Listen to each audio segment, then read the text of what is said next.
എല്ലാവർക്കും നമസ്കാരം. നമ്മളിന്ന് തുടങ്ങാൻ പോകുന്ന സബ്ജക്റ്റ് ബിൽഡിംഗ് മെറ്റീരിയലാണ്.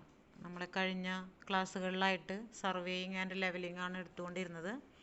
അത് കംപ്ലീറ്റ് ആയിട്ടുണ്ട്, തിയറി കംപ്ലീറ്റ് ആയിട്ടുണ്ട്.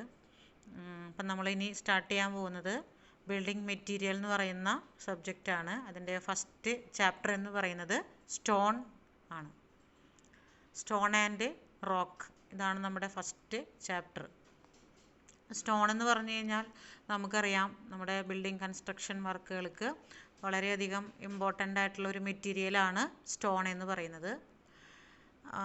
നമുക്കറിയാം, നമ്മൾ കോമൺ ആയിട്ട് ഈ മെറ്റീരിയൽ ഇപ്പോൾ ഫൗണ്ടേഷൻ വർക്കുകൾക്കും ബേസ്മെൻറ്റ് വർക്കുകൾക്കും ഒക്കെ നമ്മൾ ഉപയോഗിക്കുന്നതാണ്. പക്ഷേ അത് എന്തിനൊക്കെ ഉപയോഗിക്കുന്നു എന്നുള്ളത് നമുക്കറിയാം. എന്തിനൊക്കെ നമുക്കിപ്പോൾ ബേസ്മെൻറ്റ് ഇത് മാത്രമല്ല, റോഡ് വർക്കുകളായാലും പാലങ്ങളുടെ വർക്കായാലും എല്ലാ ടൈപ്പ് വർക്കുകൾക്കും നമ്മൾ ഉപയോഗിക്കുന്നുണ്ട്? സ്റ്റോൺ നമ്മൾ ഉപയോഗിക്കുന്നുണ്ട്. നമ്മളിതിൽ പഠിക്കുന്നത് ഇതിൽ എന്തിനൊക്കെ ഉപയോഗിക്കുന്നു എന്നതിനല്ല, സ്റ്റോണ് എങ്ങനെയാണ് അത് ഉണ്ടായത്, അല്ലെങ്കിൽ എന്തൊക്കെ സ്റ്റോണിൽ എന്തൊക്കെ കണ്ടൻറ്റുകൾ നമ്മളതിൽ അടങ്ങിയിട്ടുണ്ട്, അതിൽ എത്ര ടൈപ്പ് സ്റ്റോണുകളുണ്ട് എന്നൊക്കെയാണ് നമ്മളതിൽ ഈ ചാപ്റ്ററിൽ നമ്മൾ പഠിക്കാനായിട്ട് പോകുന്നത്. എങ്ങനെയാണ് സ്റ്റോൺ പൊട്ടിച്ചെടുക്കുന്നത്, ഇങ്ങനെയുള്ള കാര്യങ്ങളൊക്കെയാണ് നമ്മൾ ഈ ചാപ്റ്ററിൽ പഠിക്കാനായിട്ട് പോകുന്നത്. അപ്പോൾ നമുക്കറിയാം, സ്റ്റോണിൻ്റെ ഉപയോഗം നമുക്കറിയാം, എന്തെല്ലാം ആവശ്യങ്ങൾക്ക് ഉപയോഗിക്കുന്നു എന്നുള്ളത് നമുക്കറിയാം. അതിൽ നിന്ന് വ്യത്യസ്തമായിട്ട് നമ്മൾ സ്റ്റോണിനെ കുറിച്ചുള്ള കുറച്ച് കാര്യങ്ങൾ നമ്മൾ ഈ ക്ലാസ്സിൽ പഠിക്കാൻ പോവാണ്. അപ്പോൾ അതിൽ ഫസ്റ്റ് പറയുന്നതാണ് സ്റ്റോണിൻ്റെ ക്ലാസിഫിക്കേഷനാണ് പറയുന്നത്. അതായത് സ്റ്റോണിനെ നമ്മൾ 3 തരംതിരിച്ചിട്ടുണ്ട്. 3 രീതിയിൽ അതിനെ നമ്മൾ ക്ലാസിഫൈ ചെയ്തിട്ടുണ്ട്. അതിലൊന്നാമത്തെയാണ് ജിയോളജിക്കൽ ക്ലാസിഫിക്കേഷൻ, രണ്ടാമത്തെയാണ് ഫിസിക്കൽ ക്ലാസിഫിക്കേഷൻ, മൂന്നാമത്തെയാണ് കെമിക്കൽ ക്ലാസിഫിക്കേഷൻ. ഇങ്ങനെ 3 രീതിയിൽ നമ്മൾ റോക്കിനെ നമ്മൾ ചെയ്തിട്ടുണ്ട്, ക്ലാസിഫൈ ചെയ്തിട്ടുണ്ട്. അതായത് ജിയോളജിക്കൽ ക്ലാസിഫിക്കേഷൻ എന്ന് പറഞ്ഞു കഴിഞ്ഞാൽ നമ്മുടെ ഈ ഭൂമിയുടെ ഘടനാപരമായിട്ട് നമ്മൾ അതിൻ്റെ ഒരു സ്ട്രക്ചർ എങ്ങനെയാണെന്നുള്ള രീതിയിൽ നമ്മളതിനെ തരംതിരിച്ചിട്ടുണ്ട്. അതുപോലെ തന്നെ ഫിസിക്കൽ, അതിൻ്റെ ആ ഒരു ഘടന എങ്ങനെയാണ്, അതിൻ്റെ സ്ട്രക്ചർ എങ്ങനെയാണ് എന്നുള്ള രീതിയിൽ, അതായത് ഇപ്പോൾ പെട്ടെന്ന് പൊട്ടുന്നതാണോ പൊട്ടാത്തതാണോ, പല ടൈപ്പ് കല്ലുകളുണ്ടല്ലേ. അപ്പോൾ ആ ഒരു രീതിയിൽ അതിൻ്റെ ഒരു ഫിസിക്കൽ സ്ട്രക്ചർ വെച്ചിട്ട്, പിന്നെ നമ്മളതിനെ കെമിക്കൽ ക്ലാസിഫിക്കേഷനാണ്. അതായത് അതിലടങ്ങിയിരിക്കുന്ന എന്തൊക്കെ കണ്ടൻറ്റുകളാണ്, കെമിക്കൽ കണ്ടൻറ്റുകളാണ് അടങ്ങിയിരിക്കുന്നത്, അതിനനുസരിച്ച് നമ്മൾ സ്റ്റോണിനെ ക്ലാസിഫൈ ചെയ്തിട്ടുണ്ട്. അപ്പോൾ ഇങ്ങനെ 3 രീതിയിൽ, ഇത് 3 നമുക്ക് എക്സാമിന് ഇമ്പോർട്ടൻ്റ് ആയിട്ട് ചോദിക്കുന്നതാണ്. ഇതിൽ ചിലപ്പോൾ ഏതെങ്കിലും ഒന്ന് ചോദിക്കാം, അല്ലെങ്കിൽ ഇതിൽ 3 ചോദിക്കാം. സാധാരണ ചോദിക്കുന്ന ഒരു ക്വസ്റ്റ്യനാണിത്. അപ്പോൾ ഇതിന് ഇമ്പോർട്ടൻസ് ഉണ്ട്. 5 മാർക്കിൻ്റെ ക്വസ്റ്റ്യനായിട്ടും 1 വേർഡ് ക്വസ്റ്റ്യനായിട്ടും നമുക്കിത് ചോദിക്കാൻ സാധ്യതയുള്ള ഒരു ക്വസ്റ്റ്യനാണ് types of classification of rock, അല്ലെങ്കിൽ ടൈപ്സ് ഓഫ് റോക്ക് എന്നുള്ളത്. അപ്പോൾ 3 രീതിയിലാണ് നമ്മളിതിനെ ക്ലാസിഫൈ ചെയ്തിരിക്കുന്നത്. ഏതൊക്കെയാണ്? Geological classification, physical classification and chemical classification. അപ്പോൾ അതിൽ ജിയോളജിക്കൽ ക്ലാസിഫിക്കേഷൻസിൽ നമ്മളിതിനെ വീണ്ടും 3 നമ്മൾ തരംതിരിച്ചിട്ടുണ്ട്. ജിയോളജിക്കലിൽ വീണ്ടും നമ്മളിതിനെ 3 തരംതിരിച്ചിട്ടുണ്ട്. അത് ഏതൊക്കെയാണെന്നുള്ളത് നമുക്ക് നോക്കാം. അതിലൊന്നാമത്തെയാണ് ഇഗ്നിയസ് റോക്ക്, രണ്ടാമത്തെയാണ് സെഡിമെൻ്ററി റോക്ക്, മൂന്നാമത്തേതാണ് മെറ്റാമോർഫിക് റോക്ക്. ഇങ്ങനെ 3 രീതിയിൽ നമ്മൾ എന്തിനെ തരംതിരിച്ചിട്ടുണ്ട്? നമ്മുടെ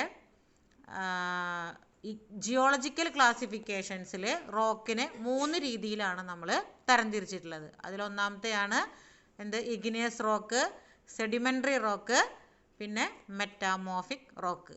ഇനിയിപ്പോൾ ഇതൊക്കെ എന്താണെന്നുള്ളത് നമുക്ക് നോക്കാം. ഇഗ്നിയസ് റോക്ക് എന്ന് പറഞ്ഞു കഴിഞ്ഞാൽ നമ്മൾ അതിൻ്റെ ഒരു ഡെഫിനിഷൻ പറയുന്നത് എങ്ങനെയാണ്? നമ്മുടെ ഭൂമിയുടെ ഉപരിതലത്തിൽ നമുക്കറിയാം, അഗ്നിപർവ്വതങ്ങളൊക്കെ ഉള്ളതായിട്ട് നമുക്കറിയാം അല്ലേ. അപ്പോൾ ഈ അഗ്നിപർവ്വതം പൊട്ടി അതിൽ നിന്ന് ഒലിച്ചു വരുന്ന ലാവ അല്ലേ, മാഗ്മ എന്നറിയപ്പെടുന്ന ഇത് ഇതിങ്ങനെ കിലോമീറ്ററുകളോളം പുറത്തേക്ക് ഒഴുകി വരുന്നതാണ് പറയുന്നത്. ഈ അഗ്നിപർവ്വതം പൊട്ടിയിട്ട് അതിൻ്റെ ലാവ അങ്ങനെ ഒഴുകി കിലോമീറ്ററുകളോളം ഒഴുകി വരുന്നതാണ്. ആ ഭാഗം മൊത്തം നശിച്ചു പോകുന്നതാണ് പറയണത് അല്ലേ. അതങ്ങനെ ഒഴുകി വന്ന് നമ്മുടെ ഭൂമിയുടെ ഉപരിതലത്തിൽ കിടന്ന് അതെങ്ങനെ വർഷങ്ങളോളം കിടന്നത് തണുത്ത് ഉറഞ്ഞ് നല്ല സ്ട്രോങ് ആയിട്ടുള്ള പാറകളായി രൂപപ്പെടുന്നു എന്നാണ് പറയുന്നത്. അങ്ങനെ രൂപപ്പെടുന്ന പാറകളെയാണ് നമ്മൾ ഇഗ്നിയസ് റോക്ക് എന്ന് പറയുന്നത്. അതിൻ്റെ പ്രത്യേകത എന്താണെന്ന് വെച്ച് കഴിഞ്ഞാൽ ഈ ലാവയാണല്ലേ, അപ്പോൾ അത് ഉറഞ്ഞ് കട്ടിയായി കഴിഞ്ഞാൽ അതിൻ്റെ അകത്ത് നമുക്ക് എന്തുണ്ടാവില്ല, എന്താ പറയുക, ഒട്ടും കണികകളുണ്ടാവില്ല, ഒട്ടും ഇതുണ്ടാവില്ല. അത്രയും ഭയങ്കര സ്ട്രോങ് ആയിട്ടിരിക്കുന്ന ടൈപ്പ് സ്റ്റോണുകളാണ് ഇഗ്നിയസ് റോക്ക് എന്ന് പറയുന്നത്. നമ്മൾ ഗ്രാനൈറ്റൊക്കെ അതിനൊരു എക്സാമ്പിളായിട്ടാണ് പറയുന്നത്. ഇഗ്നിയസ് റോക്കിൻ്റെ എക്സാമ്പിളായിട്ട് നമ്മൾ ഗ്രാനൈറ്റൊക്കെ പറയുന്നത്. പിന്നെ നമ്മൾ പറയുന്നത് സെഡിമെൻ്ററി റോക്കുകളാണ്. അപ്പോൾ സെഡിമെൻ്ററി റോക്ക് എന്ന് പറഞ്ഞു കഴിഞ്ഞാൽ അതിൻ്റെ പ്രത്യേകത എന്താണെന്ന് വെച്ച് കഴിഞ്ഞാൽ അത് ഈ ഭൂമിയുടെ ഉപരിതലത്തിൽ അത് വർഷങ്ങൾ കൊണ്ട് ഉണ്ടായി വരുന്ന ഒരു സംഭവമാണ് ഈ സെഡിമെൻ്ററി റോക്ക് എന്ന് പറയുന്നത്. അതായത് നമ്മുടെ ഭൂമിയുടെ ഉപരിതലത്തിൽ ഈ മഞ്ഞ്, മഴ, കാറ്റ്, ഇതൊക്കെ ഈ കാലാവസ്ഥയുടെ വ്യതിയാനം വരുമ്പോൾ അതിനനുസരിച്ച് ഈ പൊടിപടലങ്ങളും എല്ലാം അടിഞ്ഞുകൂടി അങ്ങനെ കിടന്ന് അത് പാറകളായി രൂപാന്തരപ്പെടുന്നതിനെയാണ് നമ്മൾ സെഡിമെൻ്ററി റോക്ക് എന്ന് പറയുന്നത്.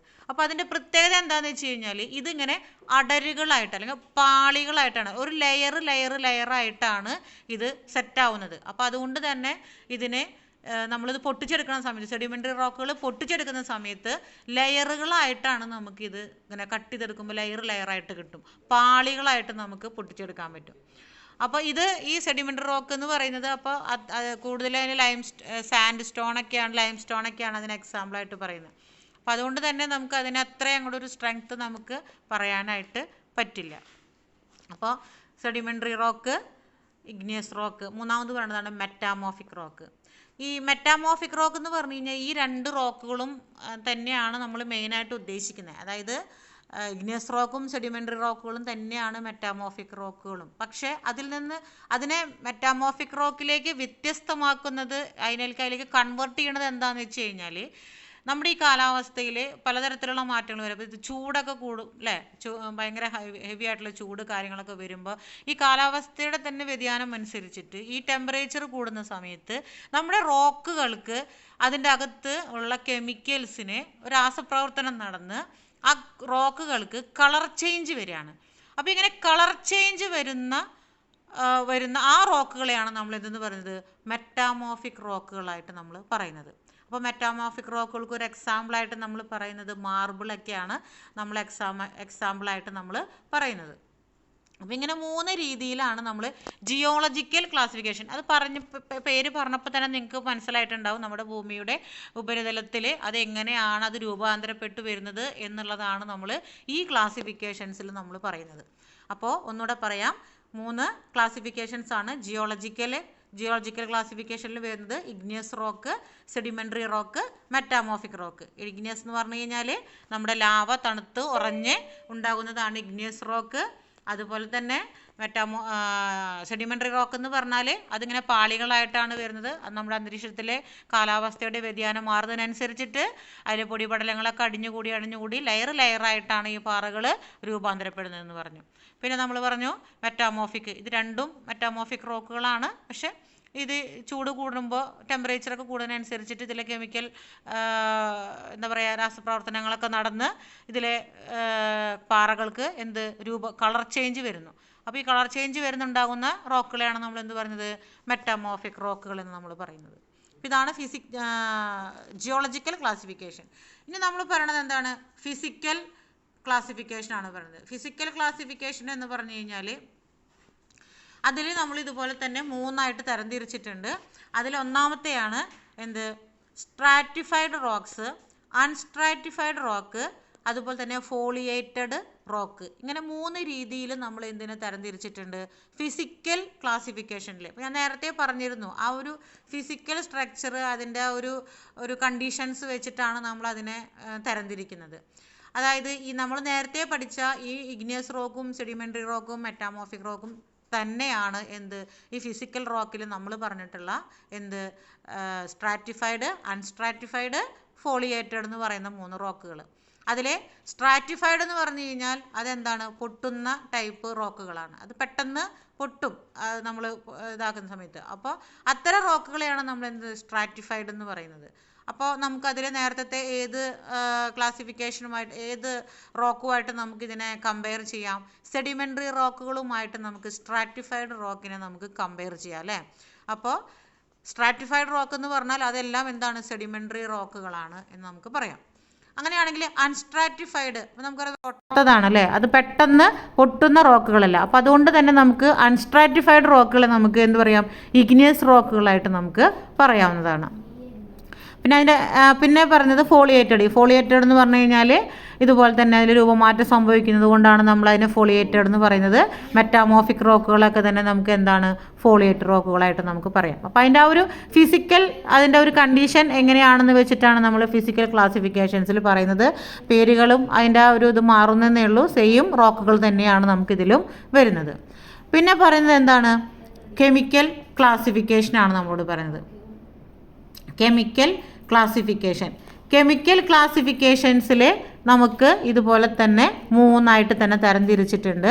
അതിൽ ഒന്നാമത്തെ പറയുന്നതാണ് എന്ത്, സിലിഷ്യസ് റോക്സ്.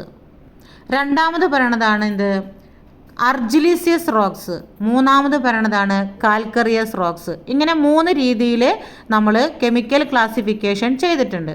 അപ്പോൾ എന്താണ് സിലിഷ്യസ് റോക്ക് എന്ന് പറഞ്ഞു കഴിഞ്ഞാൽ, അപ്പം നമുക്ക് സ്റ്റോണിൽ അടങ്ങിയിരിക്കുന്ന, ഞാൻ നേരത്തെ പറഞ്ഞു നമുക്ക് ഇതിൽ കെമിക്കൽസ് ഒക്കെ ഉണ്ട്, അടങ്ങിയിട്ടുണ്ട്, കണ്ടൻറ്റുകളൊക്കെ ഉണ്ടെന്നുള്ളത്. അപ്പോൾ അതിൽ സിലിക്ക ഏറ്റവും കൂടുതൽ അടങ്ങിയിട്ടുള്ള സ്റ്റോണുകളെയാണ് നമ്മൾ എന്ത് പറയുന്നത്, സിലിഷ്യസ് റോക്സ് എന്ന് നമ്മൾ പറയുന്നത്.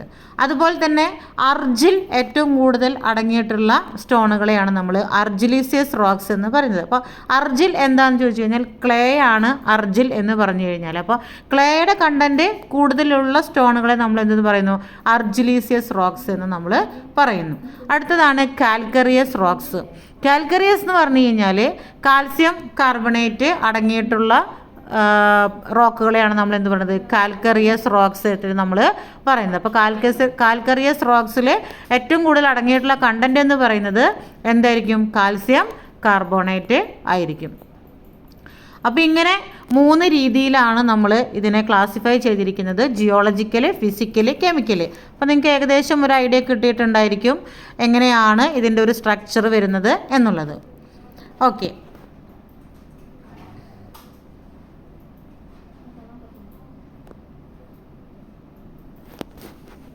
പിന്നെ നമ്മളിതിൽ പറയുന്നത് സ്റ്റോണുകൾ എങ്ങനെയാണ് ഉണ്ടാവുന്നത് എന്നുള്ളത് പറയുന്നുണ്ട്. അത് പറഞ്ഞ് നമ്മൾ കഴിഞ്ഞതാണ്. പിന്നെ നമുക്കിതിൽ ഇമ്പോർട്ടൻ്റ് ആയിട്ട് വരുന്നത് എന്താണെന്ന് വെച്ച് കഴിഞ്ഞാൽ ഇതിൻ്റെ ക്യാരക്ടറിസ്റ്റിക്സ് ആണ്. നമുക്ക് സ്റ്റോണിൻ്റെ ക്യാരക്ടറിസ്റ്റിക്സ് വളരെ ഇമ്പോർട്ടൻ്റ് ആണ്. അത് നമുക്ക് നോക്കാം എന്താണെന്നുള്ളത്.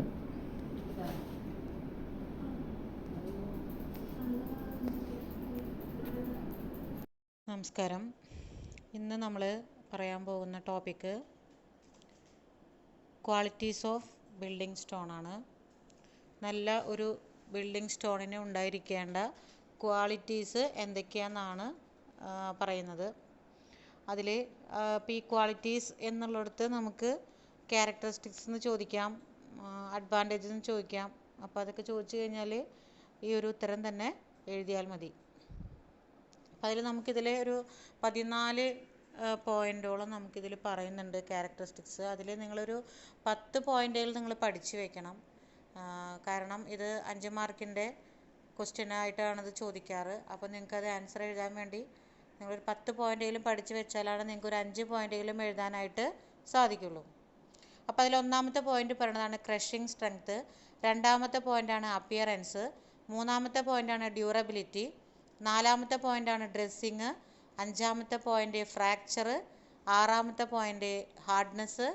ഏഴാമത്തെ പോയിൻ്റ് പെർസെൻറ്റേജ് വെയർ. എട്ടാമത്തെ പോയിൻ്റ് റെസിസ്റ്റൻസ് ടു ഫയർ. ഒൻപതാമത്തെ പോയിൻ്റ് സീസണിങ്. പത്താമത്തെ പോയിൻ്റ് സ്പെസിഫിക് ഗ്രാവിറ്റി. 11ാമത്തെ പോയിൻ്റ് ടെക്സ്ചർ. 12ാമത്തെ പോയിൻ്റ് ടഫ്നെസ് ഇൻഡെക്സ്. 13ാമത്തെ പോയിൻ്റ് വാട്ടർ അബ്സോർപ്ഷൻ. 14ാമത്തെ പോയിൻ്റ് വെതറിങ്. ഇങ്ങനെ 14 പോയിൻ്റുകളാണ് ഒരു നല്ല കല്ലിനുണ്ടായിരിക്കേണ്ട ഗുണങ്ങളെക്കുറിച്ച് അല്ലെങ്കിൽ അതിൻ്റെ ക്വാളിറ്റീസിനെ കുറിച്ച് അല്ലെങ്കിൽ അതിൻ്റെ സവിശേഷതകൾ എന്തൊക്കെയാണെന്നുള്ളത് നമ്മളോട് പറയുന്നത്.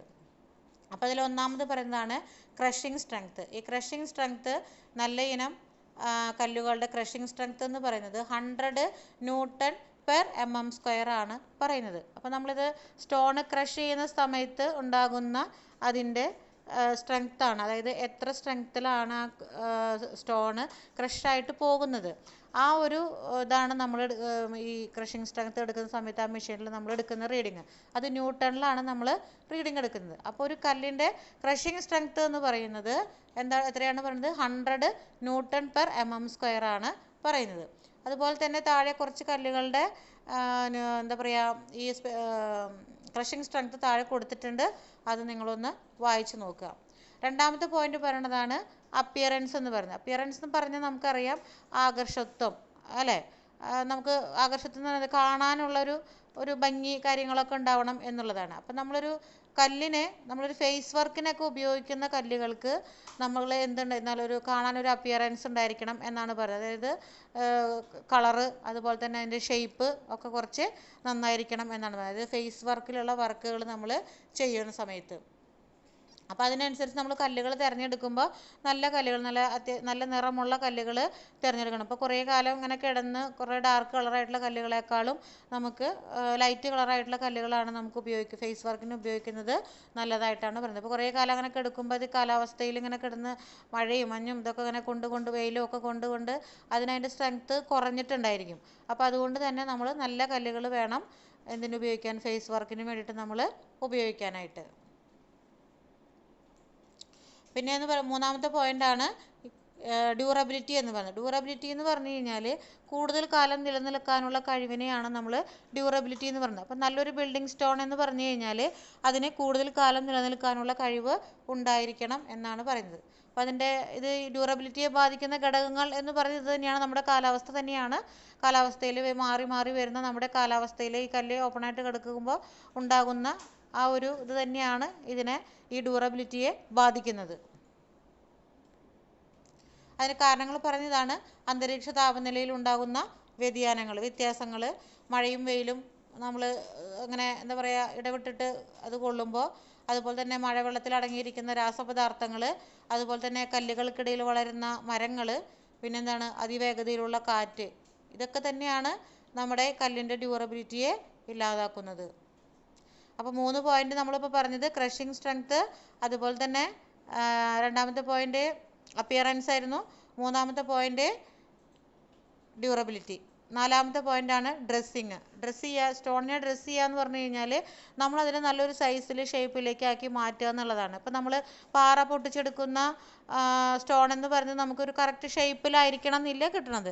അപ്പോൾ നമ്മൾ എന്ത് ചെയ്യണം? അതിന് നല്ലൊരു ഷേപ്പിലേക്ക് മാറ്റിയെടുക്കുക എന്നുള്ളതിനെയാണ് നമ്മൾ അതിനുവേണ്ടി ചിസലോ അങ്ങനെയുള്ള ഇൻസ്ട്രുമെൻസുകൾ ഉപയോഗിച്ചിട്ട് നമ്മളെ കല്ലിനൊരു ഷേപ്പാക്കി എടുക്കുക എന്നുള്ളതാണ് ഡ്രസ്സിങ് എന്നതുകൊണ്ട് ഉദ്ദേശിക്കുന്നത്.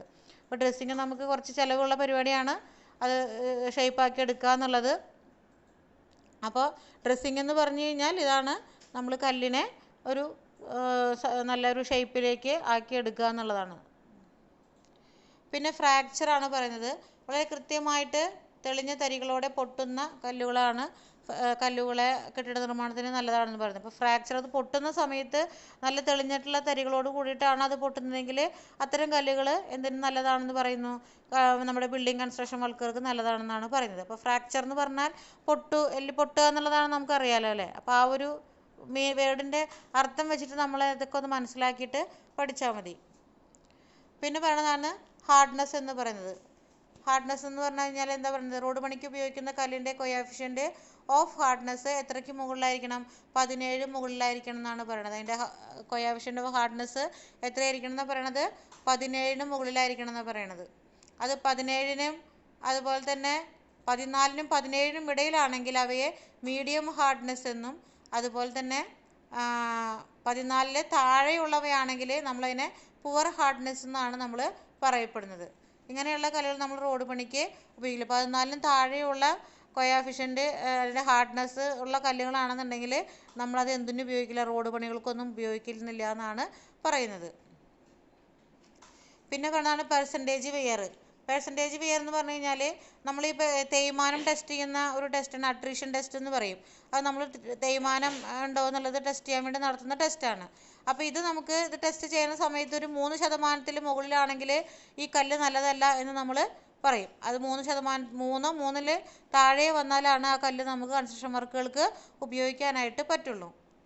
അടുത്താണ് റെസിസ്റ്റൻസ് ടു ഫയർ എന്ന് പറയുന്നത്. ഇപ്പോൾ നല്ല കല്ലുകൾ എന്ന് പറഞ്ഞു കഴിഞ്ഞാൽ അത് ഫയറിനെ റെസിസ്റ്റ് ചെയ്യുന്ന തരത്തിലുള്ള കല്ലുകളായിരിക്കണം നമ്മൾ ഉപയോഗിക്കേണ്ടത്.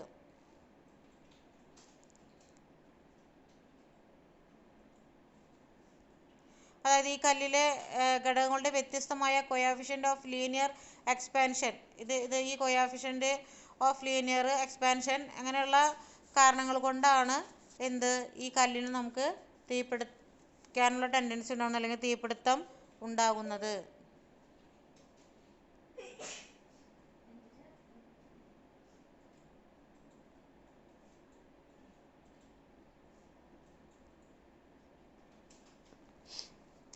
പിന്നെ പറയണത് ഇപ്പം ഞാൻ അതിൻ്റെ ആ ഒരു റെസിസ്റ്റ് ചെയ്യുന്ന പവർ പറയുന്നുണ്ട്. ലൈം സ്റ്റോണുകളാണെങ്കിൽ 800 ഡിഗ്രി സെൽഷ്യസ് വരെ നമുക്ക് ഫയറിനെ റെസിസ്റ്റ് ചെയ്യുന്നുണ്ട്. അതുപോലെ തന്നെ നമ്മുടെ കാൽസ്യം ഓക്സൈഡും അതുപോലെ തന്നെ കാർബൺ ഡൈ ഓക്സൈഡും ആയിട്ട് ഇത് ചൂടായി കഴിഞ്ഞാൽ ഇത് 2 രീതിയിൽ അതിനെ വികസിക്കുന്നുണ്ട്. അതായത് ലൈം സ്റ്റോണുകൾ ചൂടായി കഴിഞ്ഞാൽ ഇങ്ങനെ 2 രീതിയിൽ അത് വിഘടിച്ച് പോകുന്നു എന്നാണ് പറയുന്നത്, ചൂട് കൂടുന്നതിനനുസരിച്ചിട്ട്. പിന്നെ സിലിക്കേറ്റ് അടങ്ങിയിട്ടുള്ള സാൻഡ് സ്റ്റോണുകൾ അഗ്നിയെ നന്നായിട്ട്, അതായത് തീയിനെ നന്നായിട്ട് റെസിസ്റ്റ് ചെയ്യുന്നുണ്ട്. അതുപോലെ തന്നെ നമ്മുടെ അർജിൽ അടങ്ങിയിട്ടുള്ള കല്ലുകളും തീയിനെ നന്നായിട്ട് റെസിസ്റ്റ് ചെയ്യുന്നു എന്നാണ് പറയുന്നത്. അതിന് ബലക്കുറവുണ്ടെങ്കിൽ പോലും അത് ഫയറിനെ നല്ല രീതിയിൽ റെസിസ്റ്റ് ചെയ്യുന്നുണ്ട്. അടുത്ത പോയിന്റാണ് സീസണിങ്. സീസണിങ് എന്ന് പറഞ്ഞാൽ എന്താ? ക്വാറികളിൽ നിന്ന് ലഭ്യമാകുന്ന കല്ലുകളിൽ ജലാംശം ഉണ്ടായിരിക്കും. ഈ ജലാംശത്തെയാണ് നമ്മൾ പറയുന്ന പേരാണ് ക്വാറി സാപ്പ് എന്നാണ് പറയുക. നമുക്ക് ഈ ജലാംശം കല്ലിൽ അടങ്ങിയിരിക്കുന്നത് കൊണ്ടാണ് ഈ കല്ലിനെ നമ്മൾ പൊട്ടിച്ചെടുക്കാനായിട്ട് പറ്റുന്നത്. ഈ കല്ലിനൊരു സോഫ്റ്റ്നെസ്, അതായത് ഒരു മൃദുത്വമൊക്കെ നൽകുന്നത് ഇതിൻ്റെ അകത്തുള്ള ഈ ജലാംശം ഉള്ളത് കൊണ്ടാണ് നമുക്കത് പൊട്ടിച്ചെടുക്കാൻ പറ്റുന്നത്. അപ്പോൾ ഈ ജലാംശത്തിനെ പറയുന്ന പേരാണ് ക്വാറി സാപ്പ് എന്നാണ് നമ്മൾ പറയുക. ഈ കല്ലിനകത്ത് അടങ്ങിയിട്ടുള്ള ഈ ഒരു ജലാംശത്തിനെ പറയുന്ന പേരാണ് ക്വാറി സാപ്പ്. ഇത് 1 വേർഡിൽ ചോദിക്കാൻ സാധ്യതയുള്ളതാണ് കേട്ടോ.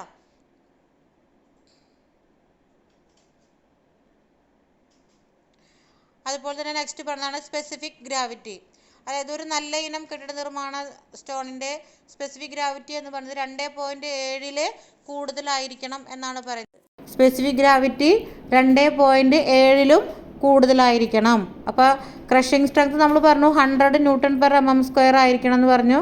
അതുപോലെ തന്നെ അതിൻ്റെ സ്പെസിഫിക് ഗ്രാവിറ്റി എത്രയായിരിക്കണം? 2.7 കൂടുതലായിരിക്കണം എന്നാണ് പറയുന്നത്.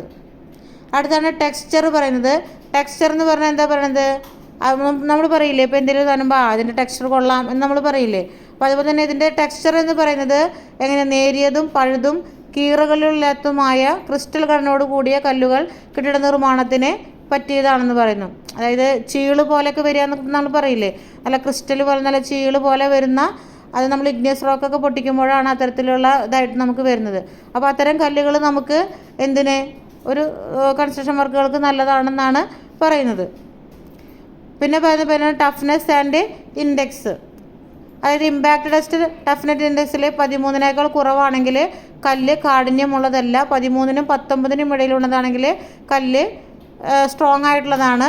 ഇനി ടഫ്നെസ് ഇൻഡെക്സ് 19 മുകളിലാണെങ്കിൽ കല്ല് എന്തുള്ളതാണ്? കാഠിന്യം വരുന്നുണ്ട്. അപ്പോൾ ടഫ്നെസ് ഇൻഡെക്സ് എത്രയ്ക്ക് മുകളിൽ വരണം? 19 മുകളിൽ വരുമ്പോഴാണ് നമ്മൾ കല്ലിന് നല്ലൊരു സ്ട്രെങ്ത് ആയിട്ട് നമ്മൾ പറയുന്നത്. അപ്പോൾ ഇത് കണ്ടുപിടിക്കാനായിട്ട് നടത്തുന്ന ടെസ്റ്റാണ് പറയുന്നത് ഇമ്പാക്റ്റ് ടെസ്റ്റ് എന്നാണ് നമ്മൾ പറയുന്നത്. ഈ ഇമ്പാക്റ്റ് ടെസ്റ്റ് നമ്മൾ നടത്തുന്നത്, അതിനൊരു ഇമ്പാക്റ്റ് മെഷീൻസ് ഉണ്ട്. ആ മെഷീനിൽ വെച്ചിട്ട് നമ്മൾ ഒരു ഫോഴ്സ് കൊടുക്കുകയാണ് ചെയ്യുന്നത്. അതിലേക്ക് ഒരു ഫോഴ്സ് കൊടുക്കുകയാണ്. ഒരു ഇമ്പാക്റ്റ് പെട്ടെന്ന് വരുന്നൊരു ഫോഴ്സ് പോലെ നമ്മൾ കൊടുത്തിട്ടാണ് ആ ടെസ്റ്റ് നമ്മൾ ചെയ്തെടുക്കുന്നത്. പിന്നെ പറയുന്നതാണ് വാട്ടർ അബ്സോർപ്ഷൻ. വാട്ടർ അബ്സോർപ്ഷൻ എന്ന് പറഞ്ഞാൽ എന്താ?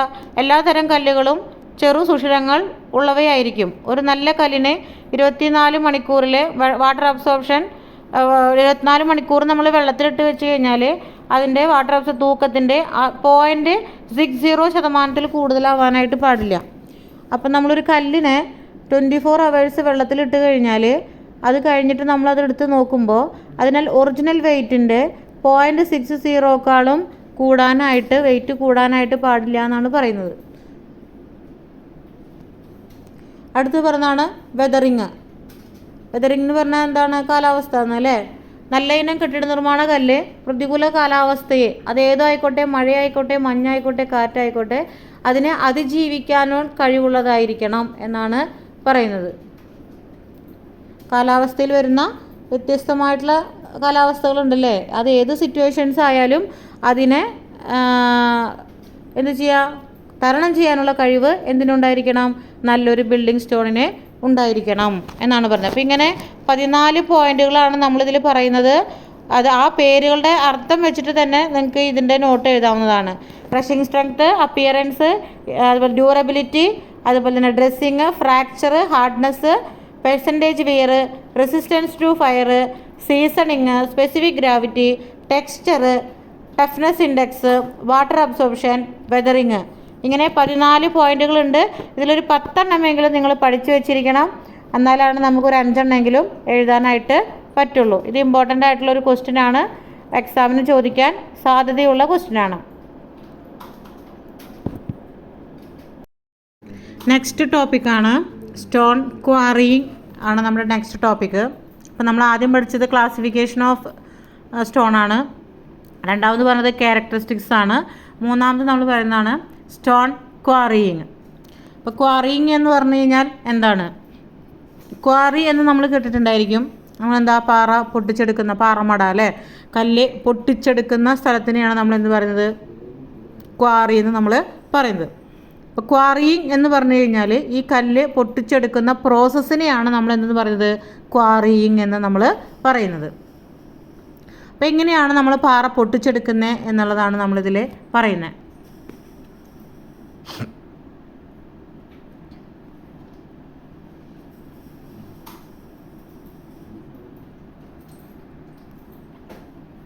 ഇതിൽ നമ്മൾ ക്വാറിയിങ് നടത്താൻ വേണ്ടി പറയുന്ന മെയിനായിട്ട് 3 ഭാഗങ്ങളാണ് നമ്മളോട് പറയുന്നത്.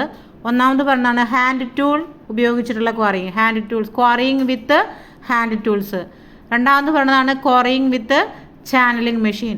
മൂന്നാമത് പറഞ്ഞതാണ് ക്വാറിയിങ് ബൈ ബ്ലാസ്റ്റിംഗ്. ഇങ്ങനെ 3 രീതിയിലാണ് നമ്മൾ എന്ത് ചെയ്യുന്നത്? മെയിനായിട്ട് നമ്മൾ എന്ത് ചെയ്യുന്നത്? ക്വാറിയിങ് നടത്തുന്നത്. ക്വാറിയിങ് എന്ന് പറഞ്ഞാൽ എന്താണെന്ന് പറഞ്ഞത്? പാറ പൊട്ടിച്ചെടുക്കുന്ന പ്രോസസ്സിനെയാണ് നമ്മൾ ക്വാറിയിങ് എന്ന് പറയുന്നത്. അപ്പോൾ അതിലൊന്നാമത് ഹാൻഡ് ടൂൾസ് അല്ലേ. ഹാൻഡ് ടൂൾസ് എന്ന് പറഞ്ഞു കഴിഞ്ഞാൽ നമ്മൾ കൈകൊണ്ടുള്ള ഉപകരണങ്ങൾ വെച്ചിട്ട് നമ്മൾ ചെയ്തിരുന്നത് ആദ്യം. അത് കഴിഞ്ഞപ്പോൾ നമുക്ക് ചാനലിംഗ് മെഷീൻ വന്നു. അത് കഴിഞ്ഞ് പിന്നെ നമ്മളിപ്പോൾ ചെയ്യുന്നത് എന്തുകൊണ്ടാണ്? ബ്ലാസ്റ്റിംഗ് വെച്ച്. അതാ ഒരു സ്റ്റെപ്പായിട്ടാണ് അതിൻ്റെ പ്രോസസ്സുകൾ പറഞ്ഞിട്ടുള്ളത്. അപ്പോൾ അതിലൊന്നാമത്തെയാണ് ഹാൻഡ് ടൂൾ ഉപയോഗിച്ചിട്ടുള്ള ക്വാറിയിങ്. എങ്ങനെയാണ് ഹാൻഡ് ടൂൾ ഉപയോഗിച്ചിട്ട് ക്വാറിയിങ് നടത്തുന്നത്? ഹാൻഡ് ടൂൾസ് ഉപയോഗിച്ചിട്ട് ക്വാറിയിങ് നടത്തുന്നതിന് 3 രീതികൾ പറയുന്നുണ്ട്. അതിനൊന്നാമത്തെയാണ് digging, heating, wedging. Hand tools ഉപയോഗിച്ച് താഴെ പറയുന്ന വിധത്തിൽ 3 രീതിയിൽ നമ്മൾ പറയുന്നുണ്ട്. ഒന്നാമത്തെയാണ് ഡിഗിങ് ഓർ എക്സ്കവേറ്റിംഗ്, രണ്ടാമത്തെ ഹീറ്റിങ്, മൂന്നാമത്തെ വെഡ്ജിങ്. ഇനിയിപ്പോൾ എന്താണ് ഡിഗിങ് അല്ലെങ്കിൽ എക്സ്കവേറ്റിംഗ് എന്ന് പറഞ്ഞാൽ എന്താണെന്ന് നോക്കാം. അതിലെന്താ പറയുന്നത്? പിക്കാക്സ്, ഹാമർ, ഷവല്, ചിസർ അങ്ങനെയുള്ള ഇൻസ്ട്രുമെൻറ്റ്സ് ഉപയോഗിച്ചിട്ട് നമ്മൾ കല്ലുകൾ പൊട്ടിച്ചെടുക്കുന്ന രീതിക്കാണ് നമ്മൾ എന്ത് പറയുന്നത്? ഡിഗിങ് ഓർ എക്സ്കവേറ്റിംഗ് എന്ന് നമ്മൾ പറയുന്നത്. അതായത് ഡിഗിങ് എന്ന് പറഞ്ഞു കഴിഞ്ഞാൽ അതിൻ്റെ മലയാളം കുഴിക്കുക എന്നുള്ളതാണ്. ഇപ്പോൾ എക്സ്കവേഷൻ എന്ന് പറഞ്ഞാൽ കുഴിക്കുക എന്നുള്ളത് നമുക്കറിയാം അല്ലേ. അപ്പോൾ ആ കുഴിച്ചിട്ട്, അതായത് നമ്മുടെ കയ്യിലുള്ള ഇൻസ്ട്രുമെൻസുകളുടെ പേരാണ് പറയുന്നത്. പിക്കാക്സോ ഹാമറോ ഷവല് ചിസല് അങ്ങനെയുള്ള ഇൻസ്ട്രുമെൻസുകൾ ഉപയോഗിച്ചിട്ട് നമ്മൾ എന്തുണ്ടാക്കുന്നു? കുഴിച്ചിട്ട് പാറ പൊട്ടിച്ചെടുക്കുന്ന രീതിക്കാണ് നമ്മൾ എന്ത് പറയുന്നത്? ഡിഗിങ് എന്ന് പറയുന്നത്. ഹീറ്റിംഗ് എന്ന് പറഞ്ഞാൽ എന്താണ്? പാറയുടെ മുകൾ ഭാഗം വിറകോ മറ്റ് ഇന്ധനങ്ങളോ ഉപയോഗിച്ച് മണിക്കൂറുകളോളം നമ്മൾ ചൂടാക്കുന്നു. വികാസം മൂലം മുകൾ ഭാഗം ഒരു ശബ്ദത്തോടെ പൊട്ടി വേർപ്പെടുന്നു. പൊട്ടിയ ഭാഗം ഹാൻഡ് ടൂൾ ഉപയോഗിച്ചിട്ട് നമ്മൾ വേർപ്പെടുത്തുന്നു. അതായത് പാറയുടെ മുകളിൽ നമ്മൾ നല്ല രീതിയിൽ തീയിട്ട് കത്തിച്ച് അത് ചൂടാക്കി പാറകൾക്ക് വികാസം വന്ന് അതിനെന്ത് സംഭവിക്കുന്നു, വിള്ളലുകൾ വരുന്നു. അപ്പോൾ അങ്ങനെ വരുന്നത് നമ്മൾ എന്ത് ചെയ്യുന്നു, ഹാൻഡ് ടൂൾസ് ഉപയോഗിച്ചിട്ട് പൊട്ടിച്ചെടുക്കുന്നു. അതിനാണ് നമ്മൾ ഹീറ്റിംഗ് എന്ന് പറയുന്നത്. മൂന്നാമത് പറയുന്നതാണ് വെഡ്ജിങ് എന്ന് പറയുന്നത്. പാറകളിൽ വിള്ളലുകൾ ഉണ്ടാകുമ്പോൾ അതിലൂടെ സ്റ്റീൽ വെഡ്ജുകളോ അല്ലെങ്കിൽ സ്റ്റീൽ പോയിന്റുകളോ ഉപയോഗിച്ചിട്ട് നമ്മൾ അടിച്ചു കയറ്റുന്നു. ഇപ്രകാരം വേർപ്പെടുന്ന കല്ലിൻ്റെ ബ്ലോക്കുകൾ സൗകര്യപ്രദമായ മറ്റു ഉപകരണങ്ങൾ ഉപയോഗിച്ചിട്ട് നമുക്ക് എന്ത് ചെയ്യാൻ പറ്റും, വേർപ്പെടുത്താനായിട്ട് പറ്റും. അത് ചെറുതാക്കി എടുക്കാനൊക്കെ ആയിട്ട് നമുക്ക് പറ്റും. അതായത് ഓൾറെഡി വിള്ളലുകൾ ഉള്ള പാറകളാണെങ്കിൽ നമ്മൾ സ്റ്റീലിൻ്റെ വെഡ്ജ്, ഇപ്പോൾ ഈ ചിത്രത്തിൽ കാണിച്ചിട്ടുള്ള പോലെ വെഡ്ജ് ഷേപ്പിലുള്ള സ്റ്റീലിൻ്റെ ഒരു ഇൻസ്ട്രുമെൻറ്റ്, ഇത് നമ്മളതിൻ്റെ ഇടയിൽ ഈ വിള്ളലുകൾക്കിടയിൽ വെച്ച് നമ്മൾ അടിച്ച് അതിനെ പാറകളെ വീണ്ടും ഇതാക്കി വേർതിരിച്ച് എടുക്കുന്നു. അപ്പോൾ ആ വിള്ളലുകളിലൂടെയാണ് നമ്മളതിനെ വേർതിരിച്ച് എടുക്കുന്നത്. അപ്പോൾ അത് വേർതിരിച്ചെടുക്കാൻ വേണ്ടിയിട്ട് നമ്മൾ ഉപയോഗിക്കുന്നതാണ് സ്റ്റീൽ വെഡ്ജുകളാണ് നമ്മൾ ഉപയോഗിക്കുന്നത്. ഇനി വിള്ളലുകളില്ലാത്ത പാറകളാണെങ്കിലോ അവിടെ നമ്മൾ എന്താ ചെയ്യണമെന്ന് വെച്ചാൽ ഒരു നിരയായിട്ട് 12 മില്ലിമീറ്റർ വ്യാസമുള്ള ദ്വാരങ്ങൾ ഡ്രില്ല് ചെയ്ത് നമ്മൾ ഉണ്ടാക്കുന്നതാണ് പറയുന്നത്. 12 മില്ലിമീറ്റർ വ്യാസമുള്ള ദ്വാരങ്ങൾ നമ്മൾ ഡ്രില്ല് ചെയ്ത് ഉണ്ടാക്കും. ദ്വാരങ്ങൾക്കിടയിലുള്ള അകലം 100 മില്ലിമീറ്റർ മുതൽ 150 മില്ലിമീറ്റർ വരെയും ആഴം 20 മില്ലിമീറ്റർ മുതൽ 25 മില്ലിമീറ്റർ വരെയും ആകാം. ഈ ദ്വാരങ്ങളിൽ ഫെദറുകളും അതുപോലെ തന്നെ പ്ലഗും വെക്കാനാണ് പറയുന്നത്. അപ്പോൾ ഇനിയിപ്പോൾ വിള്ളലുകളുള്ള പാറകളിലാണ് നമ്മൾ എന്ത് നടത്തുന്നത്, വെഡ്ജിങ് നടത്തുന്നത് അല്ലേ. നമ്മൾ ആ സ്റ്റീൽ വെഡ്ജ് ഇറക്കി വെച്ചിട്ടുള്ള പരിപാടികൾ നമ്മൾ ചെയ്യുന്നത്. എന്നാൽ വിള്ളലുകളില്ലാത്ത പാറകളാണെങ്കിൽ നമ്മൾ എന്ത് ചെയ്യണം, അതിന് വിള്ളലുകൾ ഉണ്ടാക്കണം. അതിനുള്ള മാർഗ്ഗമാണ് പറയുന്നത് 12 മില്ലിമീറ്റർ വ്യാസമുള്ള ദ്വാരങ്ങൾ നമ്മൾ എവിടെ ഉണ്ടാക്കും, ഡ്രില്ല് ചെയ്തിട്ട് ഈ പാറപ്പുറത്ത് നമ്മൾ ഉണ്ടാക്കും. ദ്വാരങ്ങൾക്കിടയിലുള്ള അകലം എന്ന് പറയുന്നത് 100 മില്ലിമീറ്റർ മുതൽ 150 മില്ലിമീറ്റർ വരെ ആവാം എന്നാണ് പറയുന്നത്. ആഴം 20 മില്ലിമീറ്റർ മുതൽ 25 മില്ലിമീറ്റർ വരെയും കൊടുക്കാം. 25 മില്ലിമീറ്റർ 20 മില്ലിമീറ്റർ വരെയും നമുക്ക് എന്ത് കൊടുക്കാൻ പറ്റും, ഇതിൻ്റെ ആഴം കൊടുക്കാനായിട്ട് പറ്റും, ഡെപ്ത്ത്. ഈ ദ്വാരങ്ങളിൽ ഫെദറുകളും പ്ലഗും വയ്ക്കുക എന്നാണ് നമ്മളോട് പറയുന്നത്.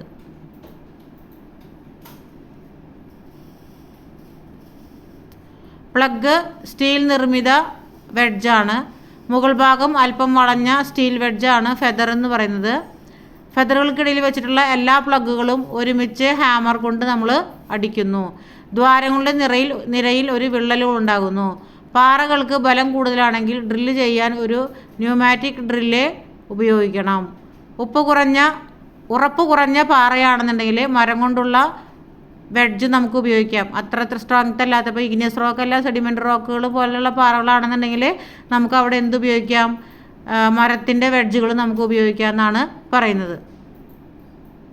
പെട്ടെന്നോട്ടത്തിൽ പറഞ്ഞു കഴിഞ്ഞാൽ അങ്ങനെ പറയാം, ഹാൻഡ് ടൂൾസ് ഉപയോഗിച്ചിട്ട് 3 രീതിയിലാണ് നമ്മൾ പാറ പൊട്ടിച്ചെടുക്കുന്നത്: ഡിഗ്ഗിങ്, ഹീറ്റിങ്, വെഡ്ജിങ്. അത് ഡിഗ്ഗിങ് എന്ന് പറഞ്ഞു കഴിഞ്ഞാൽ നമ്മുടെ സാധാരണ ഇൻസ്ട്രുമെൻറ്റ്സ് അല്ലേ, പിക്കാക്സും അതുപോലെ തന്നെ ചിസല്, ഷവല്, അങ്ങനെയുള്ള ഉളി, അങ്ങനെയുള്ള സാധനങ്ങളൊക്കെ ഉപയോഗിച്ചിട്ട് നമ്മൾ വിള്ളലുകൾ മറ്റേ പാറ പൊട്ടിച്ചെടുക്കുന്ന രീതിക്കാണ് നമ്മൾ എന്തെന്ന് പറയുന്നത്, ഡിഗ്ഗിങ് എന്ന് പറയുന്നത്. കുഴി ഉണ്ടാക്കിയിട്ട് അതുവഴി പാറ പൊട്ടിച്ചെടുക്കുന്ന രീതിക്കാണ് നമ്മൾ ഡിഗ്ഗിങ് എന്ന് പറയുന്നത്. ഹീറ്റിംഗ് എന്ന് പറഞ്ഞാൽ നമ്മൾ പറഞ്ഞു, ആ പേര് പോലെ തന്നെ നമ്മൾ ചൂടാക്കിയിട്ട് പാറകൾക്ക് വികാസം വരുമ്പോൾ അത് പൊട്ടിച്ചെടുക്കുന്ന രീതിയാണ് ഹീറ്റിംഗ് എന്ന് പറയുന്നത്.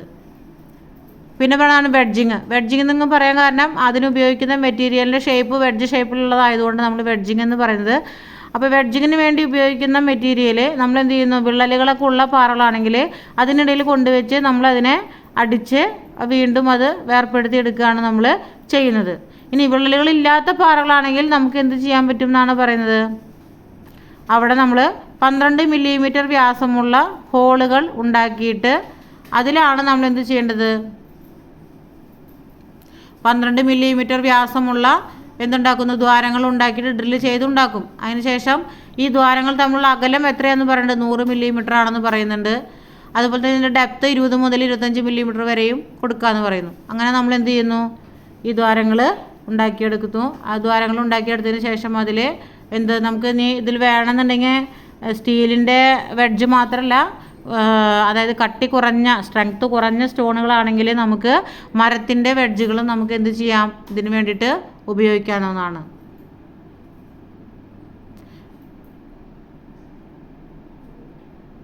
അടുത്താണ്, അപ്പോൾ ഒന്നാമത്തെ കഴിഞ്ഞു, എന്ത് ഹാൻഡ് ടൂൾസ് ഉപയോഗിച്ചിട്ടുള്ള ക്വാറിയിങ് ആണ് ഇപ്പോൾ നമ്മൾ പറഞ്ഞത്.